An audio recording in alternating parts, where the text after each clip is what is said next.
بەڵێ سڵاوتان لێبێ من لە بەردەم مزگەوتی گەورەی شاری بڕۆکسلدام. ئێمە نزیکی بەربانگی ئێوارەین. پێشتر لە مزگەوتەدا سەدان موسڵمان ڕویان تێدەکرد بۆ بەجێهێنانی نوێژی ئێوارەی ڕەمەزان. بەڵام لە ئێستادا تەنها 50 موسڵمان بۆی هەیە بچێتە ئەم مزگەوتە، ئەویش پاش پشکنینی کۆرۆنا. باهۆی پەتای کۆرۆناوە ماوەی 2 ساڵە لەم وڵاتە سەرجەم دەرگای مزگەوتەکان بەڕووی موسڵماناندا داخراون. هەروەها لا زۆربەی مزگەوت و ناوەندە ئاینیەکانی ئەم وڵاتە ئێوارەخوان لە مانگی ڕەمەزاندا بۆ موسڵمانان ئامادە دەکرا. لەم 2 ساڵەدا ئەو ئێوارەخوانەش بە موسڵمانان پێشکەش ناکرێت.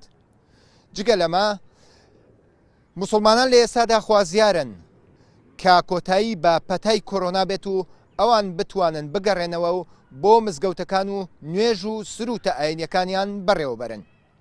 ئەمە دوایین زانێرەکانە لای من. منەگەڕێمەوە لایەوە.